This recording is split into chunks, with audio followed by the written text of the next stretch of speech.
జగనే మీ నమ్మకం అని మీరు స్టిక్కర్ వేసుకున్నారు. ఎలా నమ్మకం? బాగా చేస్తున్నారు సార్. అయితే ఇంకా కొంచెం బాగా చేస్తే బాగుంటాయి. ఇంకా ఇంకొంచెం ఎలా బాగా చేయాలి? ఏంటంటే డ్రైనేజ్ కాలువలు అంతా రెడీ చేస్తే ఇంకా రోడ్డు బాగా చేస్తే బాగుంటాయి సార్. మీకేమన్నా పథకాలు వస్తున్నాయా? నాకు ఇది వస్తున్నాయి సార్. ఇది పిల్లకాయలకి అమ్మఒడి వస్తుంది. అంతే సార్, ఇంకేం రాలా. మీకేం కావాలి అంటే కాలువలు గిలువలు బాగా చేస్తే బాగుంటుంది. బాగా చేస్తాయి. ఈ దోమలు ఉన్నాయి, అందువల్ల పిల్లకాయలకి. మీరు ఇప్పుడు ఇందాక రోజా మేడం వచ్చారు కదా, మీరు చెప్పొచ్చు కదా. చెప్తున్నాను సార్, చేస్తాము. Okay okay. రోజా ఇక్కడ గెలిచే అవకాశం ఉందా?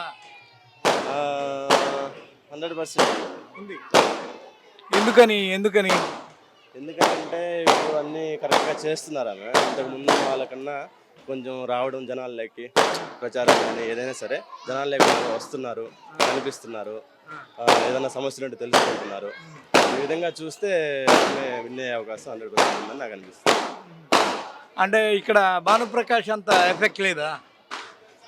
అంతని చెప్పలేము, కొంత ఉండొచ్చు అంతే, కానీ రోజా గారు ఓడించే అంత అయితే లేదు, బీట్ చేసేంత లేదు.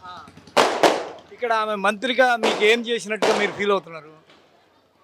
ఏం చేసినట్టంటే ఇప్పుడు వచ్చినప్పటి నుంచి ఈ జగన్ గారికి కొంచెం ఏదైతే అది అనుకూలంగా ప్రజల సమస్యలు ఏమైనా దగ్గర తీసుకెళ్తారు, జగన్ గారి దగ్గర తీసుకెళ్ళినప్పుడు ఆ సమస్యలను జగన్ గారు కూడా కొంచెం సానుకూలంగా స్పందించడం, ఈ విధంగా జనాలకు కొంచెం మంచి చెప్పడం, ఈ విధంగా అన్ని రకాలుగా.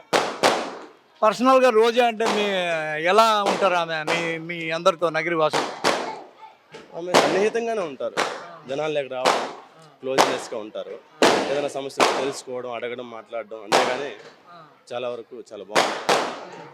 మీ నియోజకవర్గానికి మంత్రి ఆమె, ఓవరాల్గా మీ నియోజకవర్గం నుంచి మంత్రి, దాని ద్వారా ఈ నియోజకవర్గం ఏమీ లాభం జరిగింది? లాభం అంటే ఇప్పుడు ఏదైనా కొత్తగా ప్రాజెక్ట్స్ వచ్చినా కూడా తీసుకురావడము, ఈ ఏరియాలో చిత్తూరు డిస్ట్రిక్ట్లో ఏదైనా ప్రాజెక్ట్స్ కావాలన్నా, రోడ్స్ కానివ్వండి, ఏదైనా వాటి. ఆమె యోజన మంత్రి యూత్కి ఎలా యూజ్ అయిందని మీరు అనుకుంటున్నారు? యూత్కి అంటే ఇప్పుడు యోజన సాంస్కృతిక శాఖ, అవును, ఏదన్నా ఇష్యూస్ కానీ కాలేజెస్ పరంగా కానీ ఏదన్నా ఇష్యూస్ జరిగినా కానీ, లేదంటే ఏదన్నా ఇప్పుడు ఫీజు రీఎంబర్స్మెంట్ల గురించి కానీ ఏదన్నా జగన్ గారితో డిస్కస్ చేయడం కానీ, వీటన్నీ ఆ విధంగా చేయడం జరుగుతుంది. ఈసారి రోజానే వస్తుంది ఇక్కడ. మాకు అనుకున్న ప్రకారం ఆమె రావచ్చు 100%.